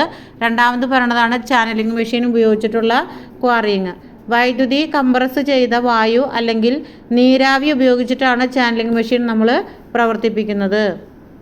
ഈ മെഷീൻ ഉപയോഗിച്ച് 24 മീറ്റർ നീളവും 50 മുതൽ 75 മില്ലിമീറ്റർ വീതിയും 2.4 മുതൽ 3.7 മീറ്റർ ആഴവുമുള്ള ചാനലുകൾ വെട്ടിയുണ്ടാക്കുന്നു. ഈ സ്റ്റോൺ ബ്ലോക്കിനിടയിൽ വിലങ്ങനെ ഡ്രില്ല് ചെയ്ത് ദ്വാരങ്ങൾ ഉണ്ടാക്കുന്നു. ഈ ദ്വാരങ്ങളിൽ വെഡ്ജുകൾ കയറ്റി ബ്ലോക്ക് നീക്കം ചെയ്യുന്നു. ഈ ലൈം സ്റ്റോൺ, അതുപോലെ സാൻഡ് സ്റ്റോൺ, മാർബിൾ എന്നിവ ഇതുപോലെയാണ് നമ്മൾ ചെയ്യുന്നത്. അപ്പോൾ എന്താ ചെയ്യണമെന്ന് പറഞ്ഞത്, ഇത് പ്രവർത്തിക്കുന്നത് തന്നെ ഒന്നുകിൽ വൈദ്യുതിയോ അല്ലെങ്കിൽ നീരാവി ഉപയോഗിച്ചിട്ടാണ്. നമ്മളിത് കംപ്രസ് ചെയ്ത വായു അല്ലെങ്കിൽ നീരാവി ഉപയോഗിച്ചിട്ടാണ്. വൈദ്യുതി അല്ല, കംപ്രസ് ചെയ്ത വായുവോ അല്ലെങ്കിൽ വൈദ്യുതി അല്ലെങ്കിൽ കംപ്രസ് ചെയ്ത വായു, നീരാവി എന്നിവ ഉപയോഗിച്ചിട്ടാണ് നമ്മൾ ചാനലിംഗ് മെഷീൻ പ്രവർത്തിപ്പിക്കുന്നത്. ഇനി ഇതെങ്ങനെയാണ് ചെയ്യുന്നതെന്നുള്ളത് പറയേണ്ടത്. ഇത് 24 മീറ്റർ നീളവും 50 മുതൽ 75 മില്ലിമീറ്റർ വീതിയും 2.4 മുതൽ 3.7 മീറ്റർ വരെ ആഴത്തിലുള്ള ചാനലുകളാണ് നമ്മൾ വെട്ടുന്നത്. അപ്പോൾ ചുറ്റും ഒരു സ്ക്വയർ പോലെ നമ്മൾ ആ ചാനൽ നമ്മളിങ്ങനെ വെട്ടുന്നു. ഈ ചാനൽ വെട്ടിയതിന് ശേഷം അതിന് ക്രോസ് ആയിട്ട് നമ്മൾ വിലങ്ങനെ ഡ്രില്ല് ചെയ്തിട്ട് ദ്വാരങ്ങൾ ഉണ്ടാക്കുകയാണ് ചെയ്യുന്നത്. ഈ ദ്വാരങ്ങളിൽ ആണ് നമ്മൾ വെഡ്ജുകൾ കയറ്റിയിട്ട് ബ്ലോക്ക് പൊട്ടിച്ച് ആ ഒരു ബ്ലോക്കിനെ നമ്മൾ പൊട്ടിച്ചെടുക്കുന്നത്. ആ എടുക്കുന്ന രീതി ഏതൊക്കെ സ്റ്റോണുകളാണെന്ന് പറയുന്നുണ്ട്. മാർബിള്, ലൈം സ്റ്റോണ്, അതുപോലെ സാൻഡ് സ്റ്റോണൊക്കെ നമുക്ക് ഇപ്രകാരം ചെയ്യാമെന്നാണ് പറയുന്നത്. ഇനിയാണ് ബ്ലാസ്റ്റിംഗ് ചെയ്തിട്ടുള്ള ക്വാറി. അപ്പോൾ 2 പോയിന്റുകൾ നമുക്ക് കഴിഞ്ഞു. എന്താണ് ക്വാറിയിങ് വിത്ത് ഹാൻഡ് ടൂൾസ്, ക്വാറിയിങ് വിത്ത് ചാനലിംഗ് മെഷീൻ. അടുത്തതാണ് ക്വാറിയിങ് ബൈ ബ്ലാസ്റ്റിംഗ്. ബ്ലാസ്റ്റിംഗ് ഉപയോഗിച്ചിട്ട് നമ്മൾ ബ്ലാസ്റ്റിംഗ് എന്ന പ്രോസസ്സ് വെച്ചിട്ട് എങ്ങനെയാണ് നമ്മൾ ഒരു പാറ പൊട്ടിച്ചെടുക്കുന്ന പ്രവർത്തനം നമ്മൾ ചെയ്യുന്നത്.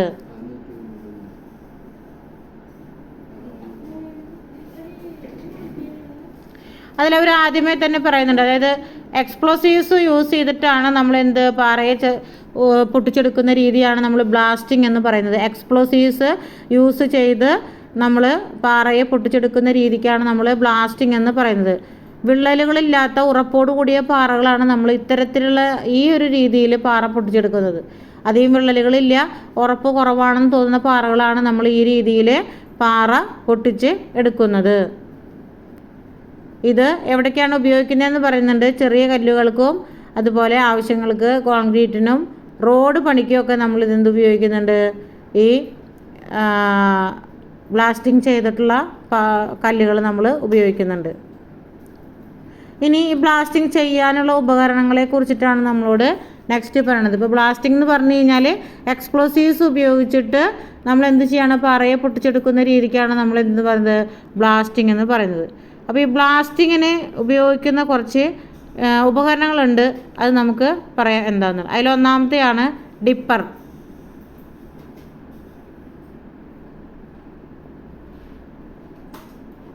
അതായത് നമ്മുടെ പാറയ്ക്ക് പുറത്ത് ഹോൾ ഉണ്ടാക്കാനായിട്ട് ഉപയോഗിക്കുന്ന ഒരു ഉപകരണമാണ് ഡിപ്പർ എന്ന് നമ്മൾ പറയുന്നത്. അതുപോലെ തന്നെയാണ് ജമ്പർ. ഇതും എങ്ങനെ തന്നെയാണ്, ഹോൾ ഉണ്ടാക്കാൻ വേണ്ടി ഉപയോഗിക്കുന്ന ഒരു ഇൻസ്ട്രുമെൻ്റാണ് ജമ്പർ എന്ന് പറയുന്നത്. അപ്പോൾ ഡിപ്പറും ജമ്പറും ഇത് രണ്ടും എന്താണ്, പാറയുടെ ഉപരിതലത്തിൽ ഹോൾ ഉണ്ടാക്കാൻ വേണ്ടി ഉപയോഗിക്കുന്ന ഇൻസ്ട്രുമെൻസുകളാണ്.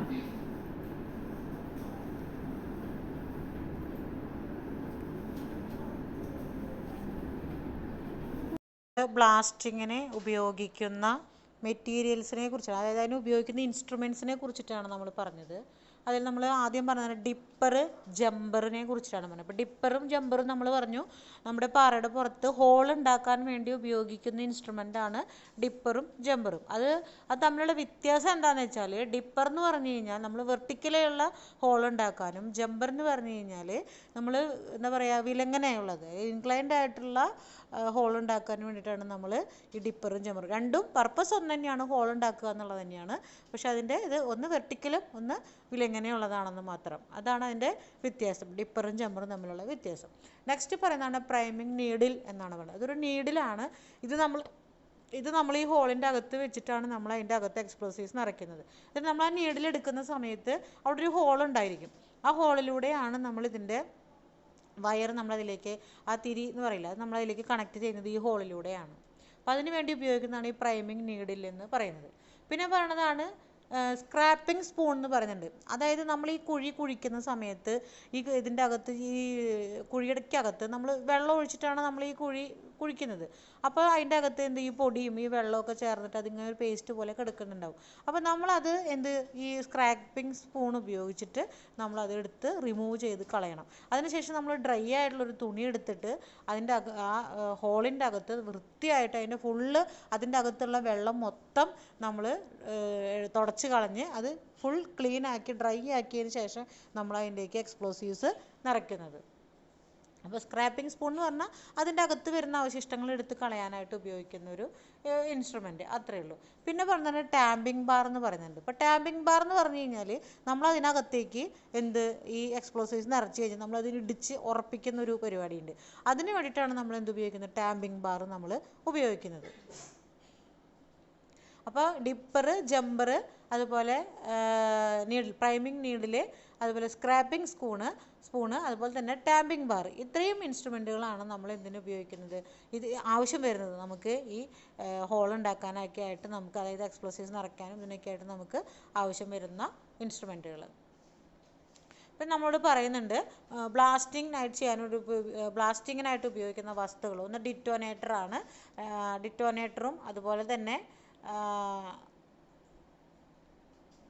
രണ്ടാമത് പറയുന്നതാണ് എക്സ്പ്ലോസീവ്സ്. അപ്പോൾ ഡിറ്റോനേറ്ററും എക്സ്പ്ലോസീവ്സും ആണ് നമ്മൾ ഈ ബ്ലാസ്റ്റിങ്ങിന് വേണ്ടിയിട്ട് നമ്മൾ ഉപയോഗിക്കുന്നത്. അപ്പോൾ ഡിറ്റോനേറ്റർ എന്ന് പറഞ്ഞു കഴിഞ്ഞാൽ അത് സ്വയം കത്തും, അതോടൊപ്പം തന്നെ മറ്റു വസ്തുക്കളെ പൊട്ടിത്തെറിപ്പിക്കുകയും ചെയ്യുന്ന വസ്തുവാണ് എന്ന് പറയുന്നത് ഡിറ്റോനേറ്റർ എന്ന് പറയുന്നത്. അത് സ്വയം അത് കത്തുകയും ചെയ്യും, അതോടൊപ്പം തന്നെ മറ്റു വസ്തുക്കളിൽ അത് പൊട്ടിത്തെറി ഉണ്ടാക്കുകയും ചെയ്യുന്ന ഒരു വസ്തുവാണ് എന്തെന്ന് പറയുന്നത് ഡിറ്റോനേറ്റർ. ഇതിൻ്റെ 6 mm ഡയമീറ്ററും 25 mm നീളവുമുള്ള കോപ്പർ ഒരു സിലിണ്ടറാണിത്. ഇത് ഒരു സിലിണ്ടറാണ്. ആ സിലിണ്ടറിൻ്റെ സൈസ് പറയുന്നുണ്ട് 6 mm ഡയമീറ്ററുള്ള 25 mm നീളമുള്ള ഒരു കോപ്പർ സിലിണ്ടറാണ് ഇത് ഡിറ്റോനേറ്റർ എന്ന് പറയുന്നത്. ഒരറ്റം അടച്ചിരിക്കുന്ന സിലിണ്ടറിൻ്റെ മറ്റേ അറ്റത്തൊരു തിരി ഉണ്ടെന്നാണ്. അതിൻ്റെ ഒരറ്റം ക്ലോസ്ഡ് ആയിരിക്കും, മറ്റേ അറ്റത്തൊരു തിരി ഉണ്ടെന്ന് പറയുന്നത്. ഈ സിലിണ്ടറിനകത്ത് 6 or 9 മെർക്കുറി ഫൾമിനേറ്റ് നിറച്ചിരിക്കുന്നതാണ് പറയുന്നത്. ഈ സിലിണ്ടറിനകത്ത് എന്ത് നിറച്ചിരിക്കുന്നതാണ് പറയുന്നത്? മെർക്കുറി ഫൾമിനേറ്റ് നമ്മൾ നിറച്ചിരിക്കുന്നതാണ് പറയുന്നത്. പൊട്ടിത്തെറി വസ്തുവിനായിട്ട് ഡൈനാമൈറ്റ് ഉപയോഗിക്കുമ്പോഴാണ് ഇത് ആവശ്യമായിട്ട് വരുന്നത്. നമ്മൾ ഡൈനാമൈറ്റ് ഉപയോഗിക്കുമ്പോഴാണ് ഇത് ആവശ്യമായിട്ട് വരുന്നത്. തിരി ഉപയോഗിച്ചോ വൈദ്യുതി കൊണ്ടോ നമുക്ക് ഇതിൽ എന്ത് കണ്ടുപിടിക്കാം? ഫയറിന് കൊടുക്കാവുന്നതാണ്, തീ കൊടുക്കാവുന്നതാണ്. നമുക്ക് എന്താ പറയുക, തിരി ഉപയോഗിക്കാം, അല്ലെങ്കിൽ നമുക്കതിൽ വൈദ്യുതി ഉപയോഗിച്ചുകൊണ്ടോ നമുക്കിത് പൊട്ടിത്തെറിപ്പിക്കാം. അപ്പോൾ ഡിറ്റോനേറ്റർ എന്ന് പറഞ്ഞു കഴിഞ്ഞാൽ 6 mm ഡയമീറ്ററും 25 mm നീളവുമുള്ള ഒരു കോപ്പർ സിലിണ്ടറാണ്. ഇതിൻ്റെ ഒരറ്റം ക്ലോസ്ഡ് ആയിരിക്കും, ഒരറ്റത്ത് ഒരു തിരി ഉണ്ടായിരിക്കും അല്ലേ. ഈ തിരി നമുക്ക് ഏത് വൈദ്യുതി ഉപയോഗിച്ചിട്ടാണ് എങ്ങനെ വേണമെന്നുണ്ടെങ്കിൽ, അല്ലെങ്കിൽ തിരി ഇതായിട്ട് കത്തിക്കാം, അല്ലെന്നുണ്ടെങ്കിൽ വൈദ്യുതി ഉപയോഗിച്ചിട്ട് നമുക്കതിനെ ഫയർ കൊടുക്കാവുന്നതാണെന്നാണ് പറയുന്നത്. പിന്നെ എക്സ്പ്ലോസീവ്സ്. ഇപ്പോൾ ഡിറ്റോനേറ്റർ എന്ന് പറഞ്ഞാൽ എന്താണെന്ന് പറഞ്ഞാൽ, ഇനി എക്സ്പ്ലോസീവ്സ് എന്ന് പറഞ്ഞാൽ നമുക്കറിയാം വെടിമരുന്ന് അല്ലേ, നമ്മൾ ഇത് പൊട്ടിക്കാനായിട്ട് ഉപയോഗിക്കുന്ന വെടിമരുന്നിനെയാണ് നമ്മൾ എക്സ്പ്ലോസീവ്സ് എന്ന് പറയുന്നത്, അല്ലെങ്കിൽ ബ്ലാസ്റ്റിംഗ് പൗഡർ എന്നാണ് നമ്മൾ പറയുക. എക്സ്പ്ലോസീവ്സ് നമ്മൾ ബ്ലാസ്റ്റിംഗ് പൗഡർ, ഡൈനാമിറ്റ്, ഇതൊക്കെയാണ് നമ്മൾ സാധാരണയായിട്ട് എക്സ്പ്ലോസീവ്സ് ആയിട്ട് നമ്മൾ ഉപയോഗിക്കുന്നത്. എന്തൊക്കെയാണ്? ബ്ലാസ്റ്റിംഗ് പൗഡറും അതുപോലെ തന്നെ ഡൈനാമിറ്റുമാണ് നമ്മൾ എന്തിനു ഉപയോഗിക്കുന്നത്? ഈ എക്സ്പ്ലോസീവ്സ് ആയിട്ട് നമ്മൾ ഉപയോഗിക്കുന്നത്. ഇനി ഇതിൽ നമ്മൾ ചാർക്കോള്, അതുപോലെ സാൾട്ട് പീറ്റർ, ഇവ നമ്മൾ 15:75:10 എന്ന റേഷ്യോയിൽ ചേർത്തിട്ടാണ് നമ്മൾ എന്തുണ്ടാക്കുന്നത്? വെടിമരുന്ന് ഉണ്ടാക്കുന്നത് എന്നാണ് നമ്മളോട് പറയുന്നത്. സാൾട്ട് പീറ്ററിന് പകരം ചില്ലി സാൾട്ട് നമ്മൾ ചേർക്കാറുണ്ട്. എന്നാൽ ചില്ലി സാൾട്ട് ജലാംശം ആഗിരണം ചെയ്യുന്ന വസ്തുവായതിനാൽ ദീർഘനാൾ സൂക്ഷിക്കാൻ പറ്റുകയില്ല. ആവശ്യമുള്ള വെടിമരുന്നിൻ്റെ അളവ് താഴെ കൊടുക്കുന്ന സമവാക്യം ഉപയോഗിച്ച് കണ്ടുപിടിക്കും. നമുക്ക് അതിൻ്റെ ഒന്നും ആവശ്യമില്ല. ഇതെന്താണെന്നുള്ളത് മനസ്സിലാക്കി വയ്ക്കുക. ഡിറ്റോനേറ്റർ നമ്മൾ ഉപയോഗിക്കുന്ന ബ്ലാസ്റ്റിങ്ങിന് വേണ്ടി നമ്മൾ ഉപയോഗിക്കുന്ന സാധനങ്ങൾ എന്തൊക്കെയാണ്? ഡിറ്റോനേറ്ററും അതുപോലെ തന്നെ എക്സ്പ്ലോസീവ്സ് ആണ്. എക്സ്പ്ലോസീവ്സ് ആയിട്ട് നമ്മൾ ഉപയോഗിക്കുന്നത് എന്താണ്? ബ്ലാസ്റ്റിംഗ് പൗഡറും അതുപോലെ തന്നെ ഡൈനാമിറ്റും ആണ് നമ്മൾ ഉപയോഗിക്കുന്നത്. ഇത് നിങ്ങൾ അങ്ങനെ മനസ്സിലാക്കി വയ്ക്കുക. അപ്പോൾ ബ്ലാസ്റ്റിങ്ങിനെ കുറിച്ച് പറഞ്ഞു. അപ്പോൾ 3 രീതിയിലാണ് നമ്മൾ നടത്തുന്നത്, ക്വാറിയിങ് നടത്തുന്നത്. ഒന്ന് ക്വാറിയിങ് ബൈ ഹാൻഡ് ടൂൾസ്, രണ്ടാമത്തത് ക്വാറിയിങ് ബൈ ചാനലിംഗ് മെഷീൻ, മൂന്നാമത്തത് ബ്ലാസ്റ്റിങ്. അപ്പോൾ ഈ ബ്ലാസ്റ്റിങ്ങിൻ്റെ മെത്തേഡുകളാണ് ഇപ്പോൾ നമ്മൾ പറഞ്ഞു വന്നിട്ടുള്ളത്. ഇനിയിപ്പോൾ അത് ചെയ്യുന്ന അതിൻ്റെ കുറച്ച് മെത്തേഡുകൾ പറയുന്നുണ്ട്, എങ്ങനെയാണ് നമ്മളിത് ചെയ്യണമെന്നുള്ളത്. ആ മെത്തേഡും കൂടി ഒന്ന് നിങ്ങളൊന്ന് മനസ്സിലാക്കി വെക്കണം, അതായത് ബ്ലാസ്റ്റിംഗ് ചെയ്യുന്ന വിധം എങ്ങനെയാണെന്നുള്ളത്. അപ്പോൾ ആദ്യം നമ്മൾ എങ്ങനെയാണ് ചെയ്യുക, ഈ ജമ്പറും ഡിപ്പറും അതുപോലെ സ്ക്രാപ്പിംഗ് ടൂളും ഇതൊക്കെ ഉപയോഗിച്ചിട്ട് നമ്മൾ എന്ത് ചെയ്യാണ്, ആദ്യം ഈ ഹോൾ ഉണ്ടാക്കുന്നു. ഈ ഹോൾ ഉണ്ടാക്കിയിട്ട് അതിൻ്റെ അകം നമ്മൾ വൃത്തിയാക്കി ഡ്രൈ ആക്കി തുടച്ച് നല്ല രീതിയിലാക്കി വെച്ചതിന് ശേഷം എന്തൊക്കെ കാര്യങ്ങളാണ്, അപ്പോൾ ഹോൾ ഉണ്ടാക്കിയിട്ട് പിന്നെ നമ്മൾ എന്തൊക്കെ ചെയ്യുന്നു എന്നുള്ളതാണ്. നന്നായി വൃത്തിയാക്കണത് വരെ ഓക്കെ. അത് കഴിഞ്ഞിട്ട് നമ്മൾ എന്ത് ചെയ്യണം, ഈ ദ്വാരത്തിൽ ഗൺ പൗഡറോ ഡൈനാമേറ്റോ നിറയ്ക്കുക. ഈ ദ്വാരത്തിലാണ് നമ്മൾ ഗൺ പൗഡറോ ഡൈനാമേറ്റോ നിറയ്ക്കുക. കോപ്പർ റോഡോട് കൂടിയ പ്രൈമിങ് നീഡിൽ യഥാസ്ഥാനത്ത് വെക്കണം. ആ മുകളിൽ നീഡിൽ വെക്കണം നമ്മൾ. അതിൻ്റെ പുറത്ത് അല്പം ഗ്രീസ് പുരട്ടിക്കഴിഞ്ഞാൽ എളുപ്പത്തിൽ നമുക്കത് വലിച്ചെടുക്കാൻ പറ്റുന്നുള്ളത്. അപ്പോൾ നമ്മൾ ഈ ദ്വാരം ഉണ്ടാക്കി അത് ക്ലീൻ ചെയ്തതിന് ശേഷം നമ്മൾ എന്താ ചെയ്യുന്നത്, അതിൻ്റെ അകത്ത് ഗൺ പൗഡറോ ഡൈനാമേറ്റോ നമ്മൾ നിറയ്ക്കുന്നു. ആ നിറയ്ക്കുമ്പോൾ നമ്മൾ എന്ത് ചെയ്യുന്നുണ്ട്, ഇതിൻ്റെ അകത്ത് ആ നീഡിൽ നമ്മൾ വെച്ച് കൊടുക്കുന്നുണ്ട്. അതിനുശേഷം ഈ ദ്വാരത്തിൻ്റെ ബാക്കി ഭാഗങ്ങൾ നമ്മൾ എന്ത് ചെയ്യാണ്, ഈ ഡൈനാമിറ്റ് ഇതൊക്കെ ഇട്ടിട്ടുണ്ടല്ലേ, അത് നമ്മൾ നല്ല ടാമ്പിംഗ് ബാർ ഉപയോഗിച്ച് നല്ല രീതിയിൽ ഇതാക്കിയതിന് ശേഷം അതിന് മുകളിൽ നമ്മൾ എന്ത് ചെയ്യാണ്, മണ്ണ് കുത്തി നിറയ്ക്കുകയാണ് ചെയ്യുന്നത്. മണ്ണ് കുത്തി നിറച്ച് ഇപ്രകാരം ചെയ്യുമ്പോൾ ഈ നീഡിൽ കുറേശ്ശെയായിട്ട് നമ്മൾ തിരിച്ചു കൊടുക്കണം എന്ന് പറയണേ. അപ്പോൾ ആദ്യം നമ്മൾ ഡൈനാമൈറ്റ് അല്ലെങ്കിൽ മറ്റേ ഗൺ പൗഡറൊക്കെ ഇട്ട് കൊടുത്തിട്ട് ഈ നീഡിൽ വെച്ചിട്ട് അതിൻ്റെ അകത്ത് നമ്മൾ എന്ത് ചെയ്യാണ്, മണ്ണ് ഇട്ടിട്ട് ടാമ്പിംഗ് ബാർ ഉപയോഗിച്ച് നല്ല രീതിയിൽ ഇടിച്ച് ഉറപ്പിക്കുന്നു. അതിനുശേഷം നമ്മൾ എന്ത് ചെയ്യുന്നത്, ഈ പ്രൈമിംഗ് നീഡിൽ പതുക്കെ ആയിട്ട് ഊരി എടുക്കുക. അപ്പോൾ നമുക്ക് ആ ഹോൾ അവിടെ കിട്ടും. ആ ഹോളിനകത്തു കൂടെയാണ് നമ്മൾ എന്ത് ചെയ്യുന്നത്, തിരി നമ്മൾ അതിൻ്റെ അകത്തേക്ക് ഫ്യൂസ് നമ്മൾ അതിൻ്റെ അകത്തേക്ക് ഇടുന്നത്. ഡൈനാമൈറ്റ് ആണ് ഉപയോഗിച്ചിരുന്നതെങ്കിൽ ഡിറ്റോനേറ്റർ ആവശ്യമായിട്ട് വരും.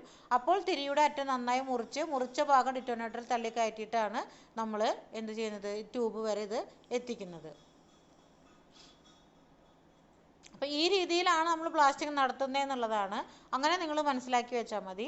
അപ്പോൾ ആ ഹോൾ ഉണ്ടാക്കുന്നു, അത് നമ്മൾ ആ പറഞ്ഞ മെറ്റീരിയൽസ്, അതായത് ആദ്യം ഹോൾ ഉണ്ടാക്കാനായിട്ട് നമ്മൾ ഡിപ്പർ ജമ്പറൊക്കെ ഉപയോഗിച്ചിട്ട് ഹോൾ ഉണ്ടാക്കുന്നു. അതിന് സ്ക്രാപ്പിംഗ് സ്പൂൺ ഉപയോഗിച്ച് നമ്മൾ അതിനെ ക്ലീൻ ചെയ്യുന്നു അല്ലേ. അതിനുശേഷം ഡ്രൈ ആയിട്ട് തുടച്ച് വൃത്തിയാക്കിയിട്ട് എടുക്കുന്നു. അതിൻ്റെ അകത്തേക്ക് നമ്മൾ ഗൺ പൗഡറും അല്ലെങ്കിൽ ഡൈനാമിറ്റൊക്കെ നിറച്ച് അതിൻ്റെ മുകളിൽ മണ്ണിട്ട് നിറച്ച് നല്ല ടാമ്പിംഗ് ബാർ ഉപയോഗിച്ച് നീഡിൽ സെൻറ്ററിൽ വെച്ചിട്ട് മണ്ണിട്ടിട്ട് ടാമ്പിംഗ് ബാർ ഉപയോഗിച്ച് നല്ല രീതിയിൽ ഇടിച്ച് ഉറപ്പിച്ച് നീഡിൽ പുറത്തേക്ക് എടുക്കുക. ഈ നീഡിൽ പുറത്തേക്ക് എടുത്തതിന് ശേഷം എന്ത് സംഭവിക്കുന്നത്, അതിൻ്റെ അകത്തൂടെ നമ്മൾ ഫ്യൂസ് ഇട്ടിട്ട് അതിന് ബ്ലാസ്റ്റിംഗ് നടത്തുന്നു. അപ്പോൾ ഇങ്ങനെ ഉള്ള ഒരു പ്രോസസ്സ്, അതാണ് ഇപ്പോൾ ഇതിൽ ഒരു പിക്ചറായിട്ട് ഇതിൽ കാണിച്ചിട്ടുള്ളത്. അപ്പോൾ ഈ ഒരു പ്രോസസ്സ് ചോദിക്കുകയാണെങ്കിൽ നിങ്ങൾ ഇത്രയും എഴുതി വെച്ചാലും മതി. അപ്പോൾ ഇങ്ങനെയാണ് ഒരു ബ്ലാസ്റ്റിംഗ് പ്രോസസ്സ് നടക്കുന്നത്. അപ്പോൾ ഇതിൽ നമുക്ക് മെറ്റീരിയലിൽ നമുക്ക് മെയിനായിട്ട് വരുന്ന ഭാഗങ്ങൾ എന്ന് പറയുന്നത് 3 ക്വസ്റ്റ്യൻ ആണ്. ഒന്ന് ക്ലാസിഫിക്കേഷൻ, ഒന്ന് ക്യാരക്ടറിസ്റ്റിക്സ്, മൂന്നാമത് വരുന്നതാണ് ക്വാറിയിങ് എന്ന് പറയുന്ന 3 ടോപ്പിക്ക്. ഈ 3 ടോപ്പിക്കാണ് നമുക്ക് സാധാരണ എക്സാമിനായിട്ട് നമുക്ക് ചോദിക്കാറുള്ളത്. പിന്നെ നമ്മളിതിൽ സ്റ്റോൺ ഡ്രസ്സിങ്ങിനെ കുറിച്ച് പറയുന്നുണ്ട്. സ്റ്റോൺ ഡ്രസ്സിങ് ചെയ്യുന്നതിൻ്റെ കാര്യങ്ങൾ എന്തൊക്കെയാണെന്നുള്ളത് അത് പല രീതിയിലുണ്ട്. നമ്മൾ അതായത് ഞാൻ പറഞ്ഞിരുന്നു, നമ്മൾ ഡ്രസ്സിങ് നടത്തുക എന്ന് പറഞ്ഞു കഴിഞ്ഞാൽ അതിൻ്റെ ക്യാരക്ടറിസ്റ്റിക്സ് പറയുന്ന സമയത്ത് പറഞ്ഞിരുന്നു, അതിന് നല്ലൊരു ഷേപ്പിൽ നല്ല ഭംഗിയിലാക്കി എടുക്കുക എന്നുള്ളതാണ് നമ്മൾ ഡ്രസ്സിങ് എന്നതുകൊണ്ട് നല്ല ഷേപ്പിലാക്കി എടുക്കുക എന്നുള്ളതാണ് നമ്മൾ അതുകൊണ്ട് ഉദ്ദേശിക്കുന്നത്. അപ്പോൾ ആ ഒരു ഫിനിഷിങ്ങിനെ, ആ സ്റ്റോണിൻ്റെ ഒരു ഫിനിഷിങ്ങിനെ നമ്മൾ പല രീതിയിൽ ഇതിൽ പറയുന്നുണ്ട്. എക്സ്ഡ് ഫിനിഷ് എന്ന് പറയുന്നുണ്ട്. അതുപോലെ തന്നെ ബോസ്റ്റഡ് ആൻഡ് ഡ്രോവ്ഡ് ഫിനിഷിംഗ് എന്ന് പറയുന്നുണ്ട്. ചിസൽ ഡ്രാഫ്റ്റഡ് ഫിനിഷിംഗ് ഉണ്ട്. അതുപോലെ സർക്കുലർ ഫിനിഷ് ഉണ്ട്. അതുപോലെ തന്നെ ഫറോവ്ഡ് ഫിനിഷ് ഉണ്ട്. അങ്ങനെ moulded finish, hammer dressed, plain finish എന്നൊക്കെ പറഞ്ഞിട്ട് ഒരുപാട് ഫിനിഷുകൾ നമുക്ക് വരുന്നുണ്ട് ഇതിൽ. അപ്പോൾ അതിലൊരു 3-4 എണ്ണം നിങ്ങൾ മനസ്സിലാക്കി പഠിച്ചു വയ്ക്കുക. അതിൽ ആദ്യത്തെ ഒരു 4-5 എണ്ണം പഠിച്ചു വെച്ചാലും മതി. അതിപ്പോൾ ആദ്യത്തെ 4-5 എണ്ണം ചിസൽ എന്ന് പറയുമ്പോൾ അത് ആ ചിസൽ എന്ന് പറയുന്ന ആ ഒരു മെറ്റീരിയൽ ഉപയോഗിച്ചിട്ടാണ് നമ്മളതിൽ ഫിനിഷിങ് നടത്തുന്നത്. അതുപോലെ സർക്കുലർ ഫിനിഷ്, കല്ലിൻ്റെ ഉപരിതലം വൃത്താകൃതിയിലാണെങ്കിൽ അതിന് സർക്കുലർ ഫിനിഷ്. അങ്ങനെ ഓരോ ഇതിനും അതിൻ്റെ പേരുകൾ കൊടുത്തിട്ടുണ്ട്. അതൊന്ന് ജസ്റ്റ് വായിച്ച് മനസ്സിലാക്കി വയ്ക്കുക ഇതിങ്ങനെയാണെന്ന് ഉള്ളത്.